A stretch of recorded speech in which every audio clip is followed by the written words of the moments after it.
ಈಗ ಶಾರದಾದೇವಿಯವರು ದಕ್ಷಿಣೇಶ್ವರದಲ್ಲಿದ್ದಾರೆ. ದಕ್ಷಿಣೇಶ್ವರದಲ್ಲಿ ಶಾರದಾದೇವಿಯವರ ಜೀವನ ತುಂಬಾ ಶಾಂತ, ಆದರೆ ಜಡತೆ ಇಲ್ಲ. ಅವರ ವ್ಯಕ್ತಿತ್ವ ತೇಜಃಪುಂಜವಾಗಿದೆ. ಆದರೆ ಆ ತೇಜಸ್ಸು ಕಣ್ಣು ಕುಟುಕ್ತಾ ಇರಲಿಲ್ಲ. ಅವರು ಅಲ್ಲಿ ಸ್ವತಂತ್ರ, ಆದರೆ ಲಜ್ಜೆಯ ಆವರಣದಿಂದ ಹೆಜ್ಜೆ ಇಡಲಿಲ್ಲ. ಹೀಗೆ ಶಾರದಾದೇವಿ ತಾವೇ ಹಾಕಿಕೊಂಡಂತಹ ಗಾಂಭೀರ್ಯ, ಆತ್ಮಸಂಯಮಗಳ ಗೋಡೆಯೊಳಗೆ ಪರಿಪೂರ್ಣವಾಗಿ ಅರಳುತ್ತಾ ಇದೆ ಶಾರದಾಮಾತೆಯವರ ಜೀವನ.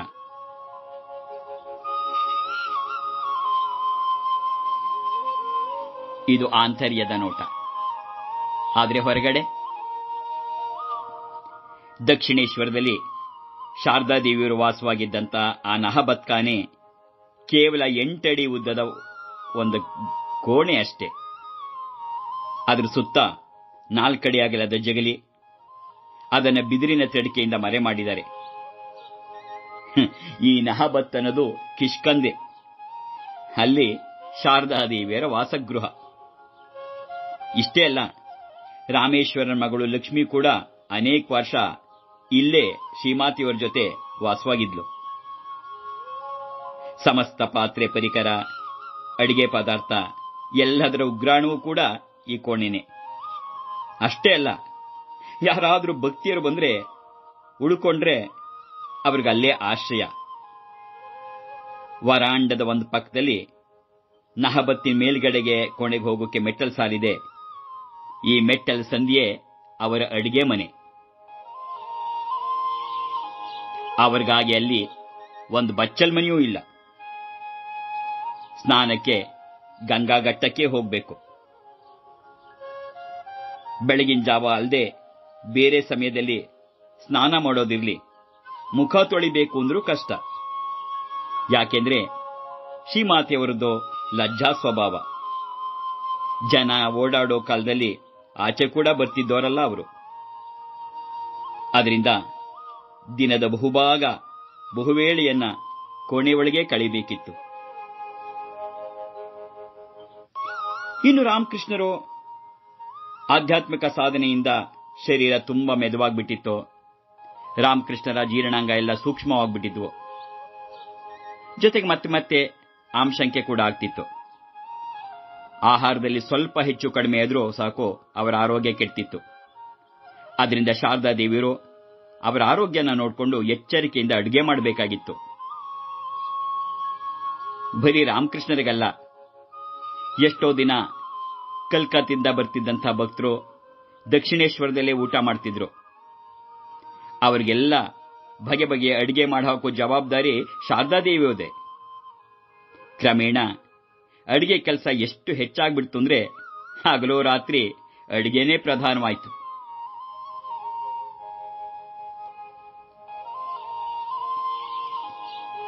ರಾಮಚಂದ್ರ ದತ್ತ ಅಂತ ಭಕ್ತ ಕಾಂಕುರ್ಗಾಜಿ ಅಲ್ಲಿಂದ ಬರ್ತಿದ್ದ.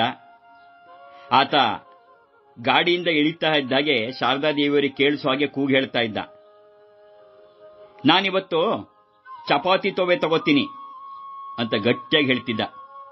ಸರಿ, ಶಾರದಾದೇವಿಯವರು ತಕ್ಷಣ ಚಪಾತಿ ತಯಾರಿಸೋಕೆ ಶುರು ಮಾಡ್ತಿದ್ರು. ಹೀಗೆ ದಿನಕ್ಕೇನಿಲ್ಲ ಅಂದ್ರೂ 7-8 ಸೇರಿ ಹಿಟ್ಟನ್ನಷ್ಟು ಚಪಾತಿ ಬೇಕಾಗ್ತಿತ್ತು. ಬರುವ ಭಕ್ತರಿಗಾಗಿ 7-8 ಸೇರು ಹಿಟ್ಟಿನಷ್ಟು ಚಪಾತಿ ನಾವು ಮಾಡಬೇಕಾಗ್ತಿತ್ತು.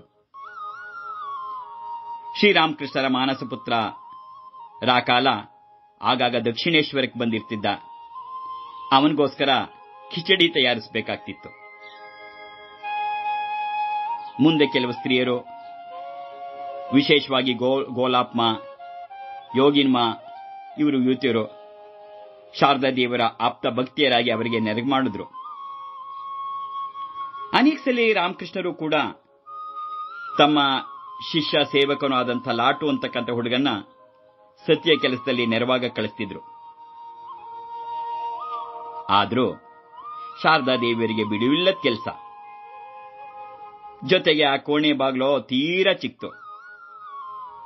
ಎಷ್ಟೋ ಸಲ ಅವಸರವಾಗಿ ಓಡಾಡುವಾಗ ಬಾಗಿಲ್ ದಾರಾಂಧ್ರಕ್ಕೆ ಅವರ ತಲೆ ಬಡಿದು ರಕ್ತ ಬದ್ದಿದ್ದೂ ಉಂಟು.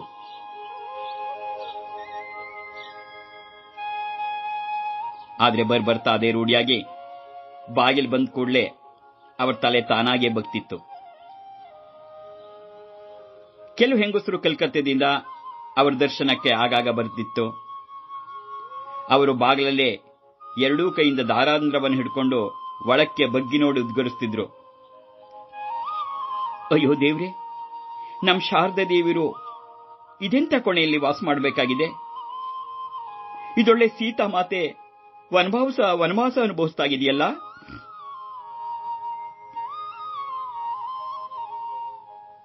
ಇಂದು ಜನಕೋಟಿ ಶಾರದಾ ದೇವಿಯರನ್ನ ಆಧ್ಯಾಶಕ್ತಿ ಸ್ವರೂಪಿಣಿ ಅಂತ ಭಕ್ತಿಯಿಂದ ಆರಾಧಿಸ್ತಿದ್ದಾರೆ.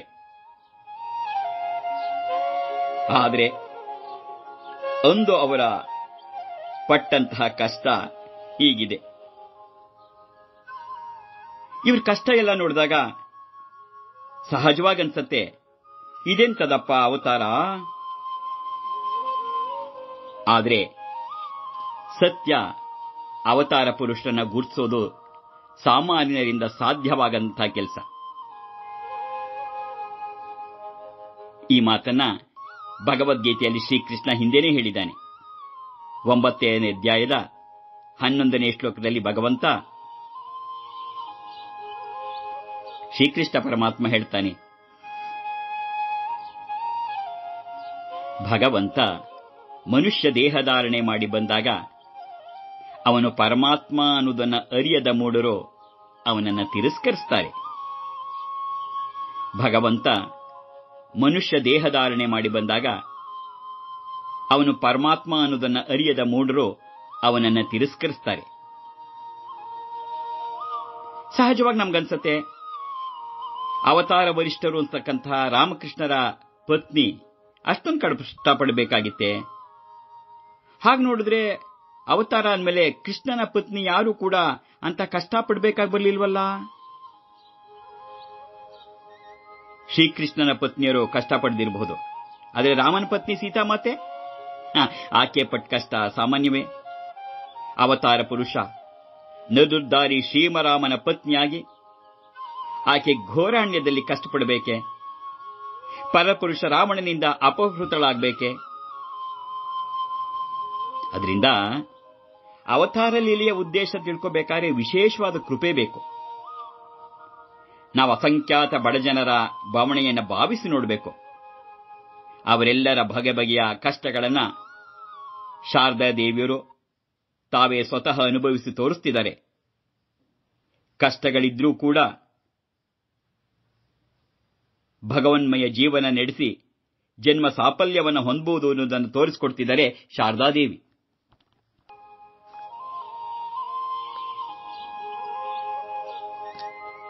ನಹಬತ್ ಖಾನೆಯ ಸಣ್ಣ ಕೋಣೆ ಒಳಗೆ ಇಂಥ ಅನೇಕ ಅನಾನುಕೂಲತೆ ಇದ್ರೂ ಕೂಡ ಶಾರದಾದೇವಿಯರದು ಶಿಸ್ತಿನ ಸಂತೃಪ್ತಿಯ ಜೀವನ. ಈ ಬಗ್ಗೆ ರಾಮಕೃಷ್ಣರ ಭಕ್ತೆ ಯೋಗಿನ್ಮಾ ಒಂದ್ಸರಿ ಹೇಳ್ತಾಳೆ, ಶಾರದಾದೇವಿಯರು ಬೆಳಗ್ಗೆ ಬೇಗನೆ 3-4 ಗಂಟೆ ಒಳಗೆ ಸ್ನಾನ ಮುಗಿಸಿ ಧ್ಯಾನಕ್ಕೆ ಕುಳಿತು ಬಿಡ್ತಿದ್ರು. ಧ್ಯಾನ ಮುಗಿದ ಮೇಲೆ ಬೆಳಗಿನ ಮನೆ ವಾರ್ತೆ ಕೆಲಸ ಕಾರ್ಯಗಳನ್ನು ಮುಗಿಸಿ ಪೂಜೆಗೆ ತೊಡಗ್ತಾ ಇದ್ರು. ಹೀಗೆ ಪೂಜೆ, ಜಪ, ಧ್ಯಾನ ಇಷ್ಟೆಲ್ಲ ಮುಗಿಯೋ ಹೊತ್ತಿಗೆ ಸುಮಾರು 1.5 ಗಂಟೆ ಹಿಡಿತಿತ್ತು. ಇದಾದ್ಮೇಲೆ ಅಡಿಗೆ ಕೆಲಸ ಪ್ರಾರಂಭ ಆಗ್ತಾ ಇತ್ತು. ಅಡಿಗೆ ಕೆಲಸನಾದ್ರೂ ಅಷ್ಟೇ ಬಹಳಷ್ಟು ಸಮಯ ಹಿಡಿತಿತ್ತು. ಅಡಿಗೆ ಆದ್ಮೇಲೆ ಅವಕಾಶ ಆದ್ರೆ ಶ್ರೀರಾಮಕೃಷ್ಣರ ಸ್ನಾನಕ್ಕೆ ಮೊದಲು ಅವರ ಮೈಗೆ ಎಣ್ಣೆ ಹಚ್ಚುತ್ತಿದ್ರು. ರಾಮಕೃಷ್ಣರು ಸ್ನಾನ ಮುಗಿಸಿ ಸುಮಾರು 10:30-11 ಗಂಟೆ ಒಳಗೆ ಊಟ ಮಾಡ್ತಾ ಇದ್ರು.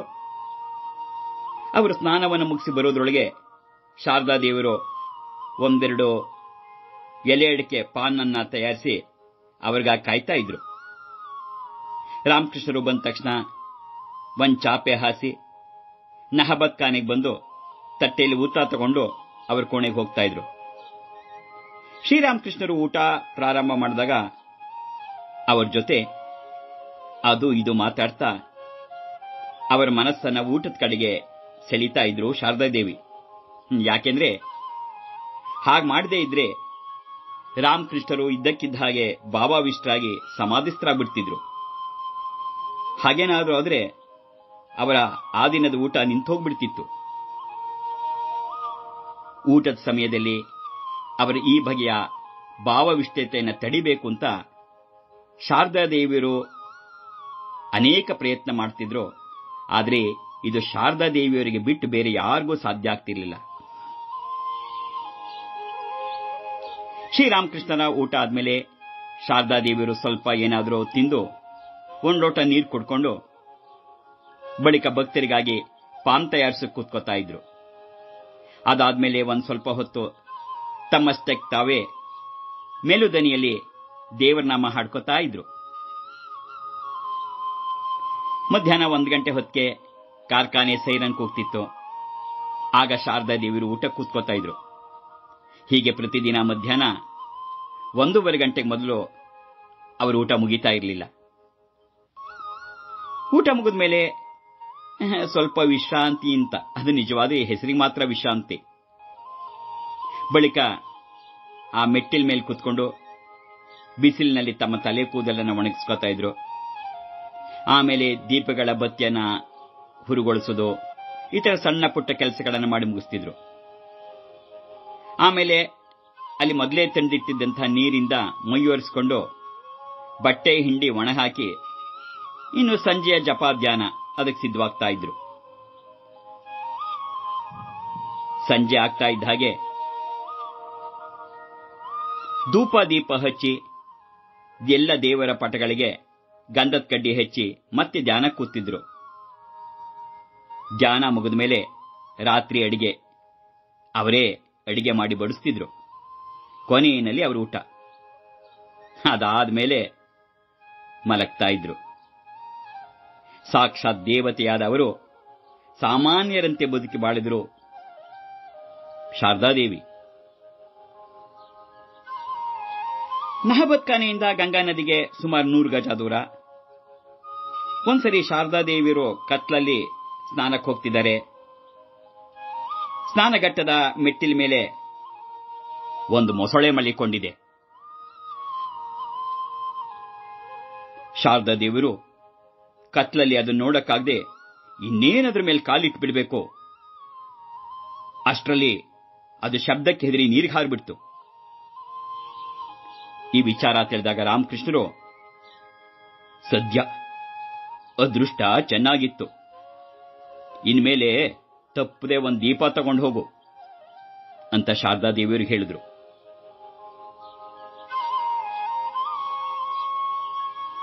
ಹೀಗೆ ಹಲವಾರು ಅನಾನುಕೂಲತೆಗಳು, ಕಷ್ಟಗಳು ಎಲ್ಲ ಸಹಿಸ್ಕೋಬೇಕಾಗಿ ಬಂದ್ರು, ಮೈ ಮುರಿಯಷ್ಟು ಕೆಲಸ ಕಾರ್ಯಗಳು ನಿರ್ವಹಿಸಬೇಕಾಗಿ ಬಂದ್ರು ಶಾರದಾದೇವಿಯರು ಯಾವತ್ತೂ ಚಿಂತೆ ಮಾಡಲಿಲ್ಲ, ಬೇಸರ ಮಾಡಿಕೊಳ್ಳಿಲ್ಲ.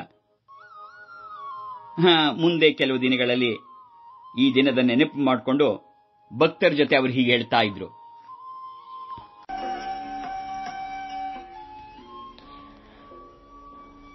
ನಾನು ಮಾಡ್ತಿದ್ದ ಕೆಲಸ ಕಾರ್ಯಗಳೆಲ್ಲ ಶ್ರೀರಾಮಕೃಷ್ಣರಿಗೆ ಅವ್ರಿಗೆ ಸಲ್ಲಿಸುವ ಸೇವೆ ಕೈಂಕರ್ಯ ಎಂಬ ಭಾವನೆ ನನ್ನ ಮನಸ್ಸಿನಲ್ಲಿ ತುಂಬಿದ್ರಿಂದ ನನ್ಗೆ ಯಾವುದೇ ಕಷ್ಟ ತೋರ್ಲೇ ಇಲ್ಲ. ತೊಂದರೆ ತಾಪತ್ರಯಗಳಂತೂ ನನ್ನನ್ನು ಸೋಂಕ್ಲೇ ಇಲ್ಲ. ನಿಜಕ್ಕೂ ಅವೆಲ್ಲ ತುಂಬಾ ಆನಂದ ಪೂರ್ಣವಾದ ದಿನಗಳು ನನಗೆ.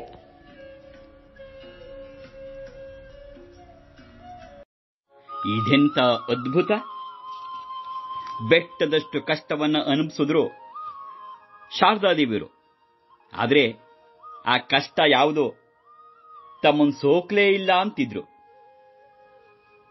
ಹೀಗೆ ಜೀವನದ ನಾನಾ ಜಂಜಾಟಗಳ ನಡುವೆನೂ ಆನಂದದಲ್ಲಿದ್ದೇವೆ ಅಂತಕ್ಕಂಥ ಭಾವನೆಯನ್ನು ಪಡಿತಕ್ಕಂಥ ಆತ್ಮಶಕ್ತಿ ಸಂಪನ್ನರು ನಮಗೆ ಎಷ್ಟು ಜನ ಸಿಗಬಹುದು ಇವತ್ತು?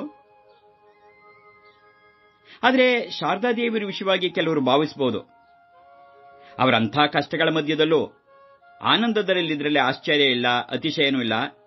ಯಾಕೆಂದ್ರೆ ಶ್ರೀರಾಮಕೃಷ್ಣರೇ ಪರಮಾನಂದ ಮೂರ್ತಿ, ಅವರೊಂದು ಆನಂದದ ಚಿಲುಮೆ, ಅವರ ಸುತ್ತಮುತ್ತೆಲ್ಲ ಕೇವಲ ಆನಂದದ ಹರಿ.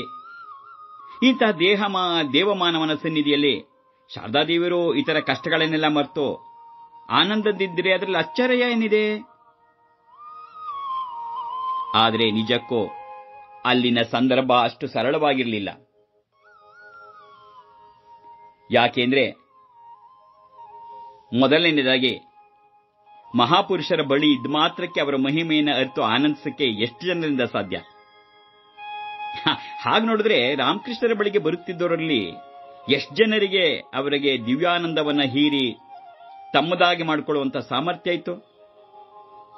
ಅವರು ತೋರಿಸಿಕೊಟ್ಟ ಆದರ್ಶನ ಅನುಸರಿಸಿ ಸರ್ವಸ್ವವನ್ನು ತ್ಯಾಗ ಮಾಡಕ್ಕೆ ಎಷ್ಟು ಮಂದಿಗೆ ಸಾಧ್ಯವಿತ್ತು? ಆದರೆ ಶಾರದಾದೇವಿಯರು ಅಸಾಮಾನ್ಯ ಅಂತಸ್ತತ್ವ ಇತ್ತು. ಪತಿಯ ಆನಂದಮಯ ವ್ಯಕ್ತಿತ್ವವನ್ನ ತಮ್ಮ ಹೃನ್ಮರದಲ್ಲಿ ಸ್ಥಾಪಿಸಿಕೊಂಡಿದ್ರು. ಅಷ್ಟೇ ಅಲ್ಲ, ತಾವು ಸದಾ ಆನಂದಮಯರಾಗಿಬಿಟ್ಟಿರು. ಅದರಿಂದ ಅನೇಕ ಕಷ್ಟಗಳಿದ್ರೂ ಕೂಡ ಅವೆಲ್ಲ ಅವರಿಗೆ ಸೋಕಲೇ ಇಲ್ಲ. ಇದಕ್ಕಾಗಿ ಇನ್ನೊಂದು ಮುಖ್ಯವಾದಂತಹ ಅಂಶನ ನಾವು ನೋಡಬೇಕು. ಶಾರದಾದೇವಿಯರು ನಹಬತ್ ಖಾನೆಗೋ ರಾಮಕೃಷ್ಣರ ಕೋಣೆಗೂ ಕೇವಲ 25 ಗಜ ಅಂತರ.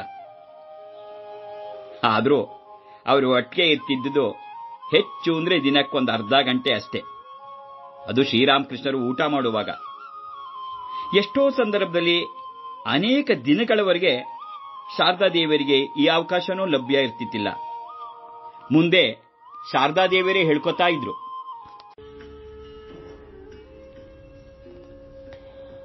ಎಷ್ಟೋ ಸಲ ಸುಮಾರು 2 ತಿಂಗಳ ಕಾಲ ನನಗೆ ಅವರನ್ನ ಒಮ್ಮೆ ನೋಡಲು ಸಾಧ್ಯವಾಗ್ತಿರ್ಲಿಲ್ಲ.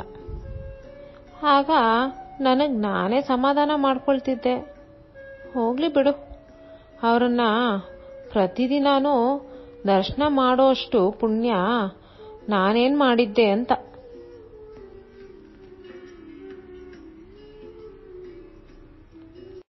ಶ್ರೀರಾಮಕೃಷ್ಣರು ಅಷ್ಟು ಹತ್ರದಲ್ಲಿರುವಾಗ ದಿನಕ್ಕೊಂದ್ಸಲನಾದ್ರೂ ಹೋಗಿ ನೋಡ್ಕೊಂಡು ಬರೋಕೆ ಅವ್ರಿಗೆ ಯಾಕೆ ಸಾಧ್ಯ ಆಗ್ತಿರ್ಲಿಲ್ಲ ಶಾರದಾದೇವಿಯರಿಗೆ? ಯಾಕೆಂದ್ರೆ ಭಕ್ತರ ಸಂಖ್ಯೆ ದಿನೇ ದಿನೇ ಅಷ್ಟೊಂದು ಬೆಳೀತಾ ಇತ್ತು. ಶ್ರೀರಾಮಕೃಷ್ಣರ ಭಾವ ಸಮಾಧಿ, ಅವರ ಆನಂದದ ಕೀರ್ತನ ನರ್ತನ, ಭಗವಂತನ ಕುರಿತಾಗಿ ಅವರ ಅತಿ ಸುಲಭ ನುಡಿಗಳು, ಆ ತಿಳಿಸ್ಕೊಡ್ತಾ ಇದ್ದಂತಹ ರೀತಿ, ಇದೆಲ್ಲದರಿಂದ ಜನ ಆಕರ್ಷಿತಾಗಿ ಸದಾ ಅವರನ್ನು ಮುತ್ತಿರ್ತಿದ್ರು. ಸ್ವಭಾವತಃ ಲಜ್ಜಾವತಿಯಾಗಿರ್ತಕ್ಕಂಥ ಶಾರದಾದೇವರಿಗೆ ಜನತ್ತ ಎದುರಿಗೆ ಕಾಣಿಸಿಕೊಳ್ಳಕ್ಕೆ ಸಾಧ್ಯವೇ ಇರಲಿಲ್ಲ. ಇನ್ನು ಇತರರ ಸಮ್ಮುಖದಲ್ಲಿ ಪತಿ ಜೊತೆ ಮಾತಾಡೋದು ಊಹೆಗೂ ಆಗಲ್ಲ. ಆದರೆ ಸಹಜವಾಗಿ ಅವರಿಗೆ ತಮ್ಮ ಪತಿದೇವನ ಅಮೃತವಾಣಿಯನ್ನು ತಾವು ಕೇಳಬೇಕು, ಮಧುರ ಕಂಠದ ಕೀರ್ತಿಯನ್ನ ಆಲಿಸಬೇಕು, ಆನಂದಮಯ ನೃತ್ಯವನ್ನು ನೋಡಬೇಕು, ಭಕ್ತ ವೃಂದದ ಆನಂದದಲ್ಲಿ ತಾವು ಪಾಲ್ಗೊಳ್ಬೇಕು. ಈ ಹಂಬಲ ತೀವ್ರವಾಗಿಯೇ ಇರ್ತಿತ್ತು. ಶ್ರೀರಾಮಕೃಷ್ಣಗೂ ಇದು ತಿಳಿಯದ್ದೇನಲ್ಲ. ಅದರಿಂದ ಶಾರದಾದೇವಿಯರ ನಹಬತ್ತಿನಿಂದಲೇ ತಮ್ಮನ್ನು ನೋಡುವಂತಾಗ್ಲಿ ಅಂತೇಳಿ ತಮ್ಮ ಕೋಣೆಯ ಉತ್ತರದ ಬಾಗಿಲನ್ನು ತೆರೆದೇ ಇರ್ತಿದ್ರು. ಶಾರದಾದೇವಿಯರು ತಮ್ಮ ಕೋಣೆಯನ್ನು ಮರಮಾಡಿದಂಥ ತಿಡುಕಿಯ ಹಿಂದೆ ನಿಂತುಕೊಂಡು ಅದರ ತೂತಿನಿಂದ ಸಾಧ್ಯವಾದಷ್ಟು ನೋಡಿ ಕೇಳಿ ಆನಂದಿಸ್ತಿದ್ರು. ಆದರೆ ಇದು ಎಷ್ಟು ಪ್ರಯಾಸಕರ. ಹಾಗೆ ನಿಂತು ನಿಂತು ಶ್ರೀಮಾತೆಯವರ ಕಾಲಿಗೆ ಸಂಧಿವಾತ ಬಂತು. ಇಷ್ಟ್ರ ಮೇಲೆ ಆ ತಡಿಕೆ ಹಿಂದೆ ನಿಂತು 25 ಗಜ ದೂರದಲ್ಲಿರುವ ಆ ಮಾತುಕತೆ ಕೀರ್ತನೆ ಕೇಳಕ್ಕೆ ಎಷ್ಟು ಸಾಧ್ಯ? ಎಲ್ಲ ಅರ್ಧಂಬರ್ಧ. ಆದರೆ ಅಷ್ಟರಿಂದಲೇ ಶಾರದಾದೇವಿಯರಿಗೆ ಅದೆಷ್ಟೋ ತೃಪ್ತಿ, ಸಮಾಧಾನ. ನಿಜಕ್ಕೂ ಶ್ರೀಮಾತೆಯವರ ಪ್ರೇಮದಲ್ಲಿ ಎಷ್ಟು ಸಹನೆ ಇತ್ತು, ಎಂತಹ ತ್ಯಾಗ ಇತ್ತು.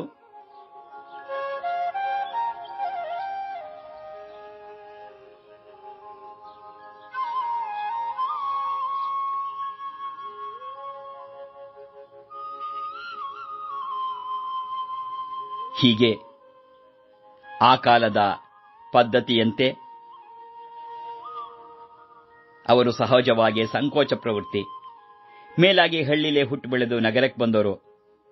ಹಾಗಾಗಿ ಆಗಿನ ಕಾಲದ ಪದ್ಧತಿ ಹಾಗೆ ಸ್ತ್ರೀಯರಿಗೆ ಸಾರ್ವಜನಿಕವಾಗಿ ಓಡಾಡುವ ಸ್ವಾತಂತ್ರ್ಯ ಬಹುಮಟ್ಟಿಗೆ ಇರಲಿಲ್ಲ. ಸ್ತ್ರೀಯರಿಗೆ ಅನೇಕ ನಿರ್ಬಂಧ ಇದ್ವು.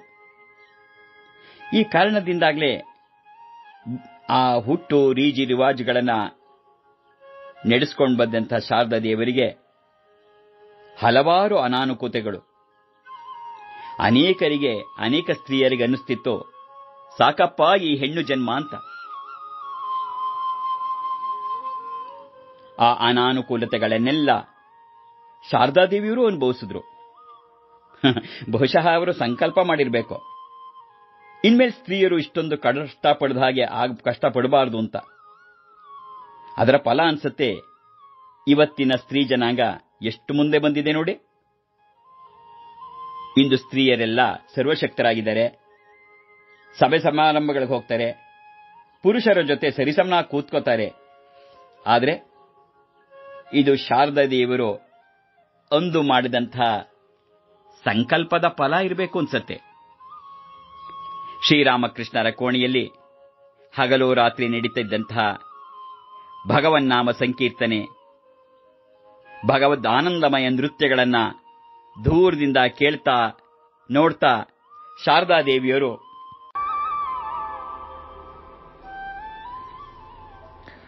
ಆಹಾ, ನಾನು ಆ ಭಕ್ತರಲ್ಲಿ ಒಬ್ಳಾಗಿದ್ರೆ ಶ್ರೀರಾಮಕೃಷ್ಣ ಹತ್ರದಲ್ಲೇ ಕುಳಿತು ಅವುಗಳನ್ನೆಲ್ಲ ನೋಡಬಹುದಾಗಿತ್ತಲ್ಲ, ಕೇಳಬಹುದಾಗಿತ್ತಲ್ಲ ಅಂತ ನನ್ನ ಮನಸ್ಸಿನಲ್ಲಿ ಯಾವಾಗ್ಲೂ ಅನ್ಕೊಳ್ತಿದ್ದೆ. ಹೀಗೆ ಮನಸ್ಸಿನಲ್ಲಿ ಅಂದ್ಕೊಂಡ್ರಂತೆ. ಎಂಥ ವಿಚಿತ್ರ ಪರಿಸ್ಥಿತಿ.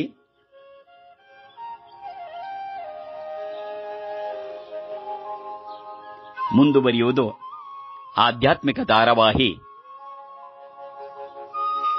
ಮಹಾಮಾಯಿ ಜೀವನಗಂಗಾ.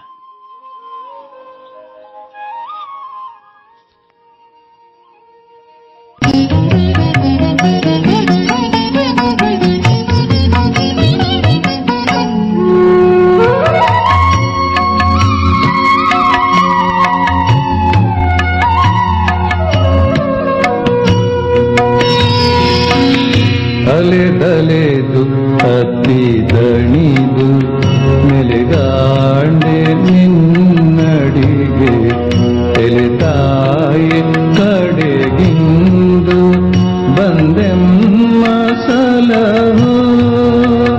ಅಲೆದಲೆದು ಹತ್ತಿದಣಿದು ಮೆಲೆಗಾಂಡೆ ನಿನ್ನಡಿಗೆ ಎಲೆತಾಯಿ ಕಡೆಗಿಂದು ಬಂದೆಮ್ಮ ಸಲಹು.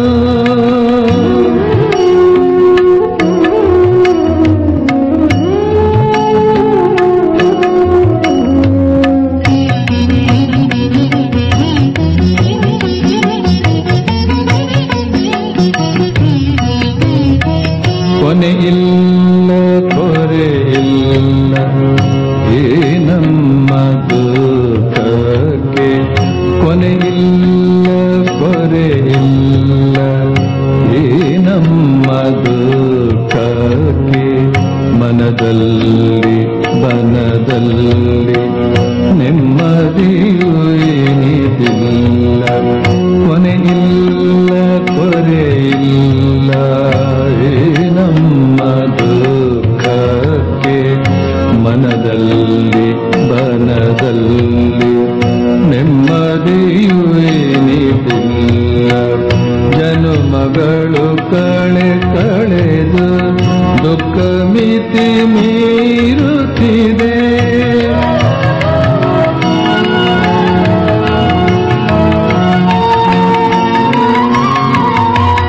ಜನುಮಗಳು ಕಳೆದು ದುಃಖ ಮಿತಿ ಮೀರುತ್ತಿದೆ. ಜನನಿ ಮಂಗಳ ಮೂರ್ತಿ ಕಳೆಯಮ್ಮ ಕಲುಷಾತಿ. ಅಲೆದಲೆದು ಅತಿ ದಣಿದು ಮೆರೆಗಾಂಡೆ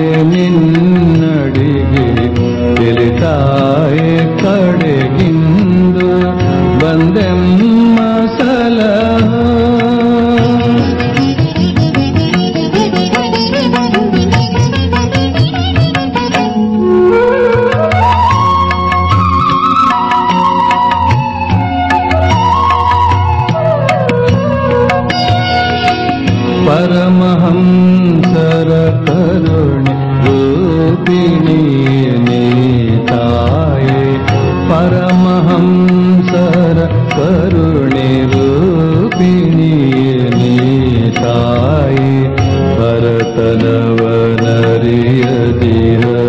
ಪ್ರೇಮದಂಬುದಿ ಜಲವ ಪರಮಹಂಸರ ಕರುಣೆ ರೂಪಿಣಿಯೇ ನೀ ತಾಯೇ ಭರತನವನರಿಯದಿರ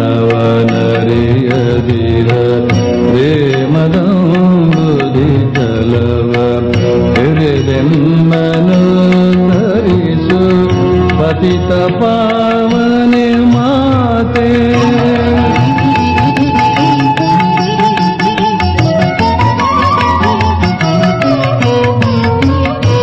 ಹಿರಿದೆಮ್ಮನು ಧರಿಸು ಪತಿತ ಪಾವನೆ ಮಾತೆ ಶಾರದಾಯಿನಿ ಪರಮೆ ಅಕಳಂಕ ಕರಿದೆ ಅಲೆದಲೆದು ಅತಿ ದಣಿದು ನೆಲೆಗಾಂಡೆ ನಿನ್ನಡಿಗೆ ಎಲಿತಾಯೆ ಕಡೆಗಿಂದು ಬಂದೆಮ್ಮ ಸಲವು ಅಲೆದಲೆದು ಅತಿ ದಣಿದು ನೆಲೆಗಾಂಡೆ ನಿನ್ನಡಿಗೆ ಎಲಿತಾಯ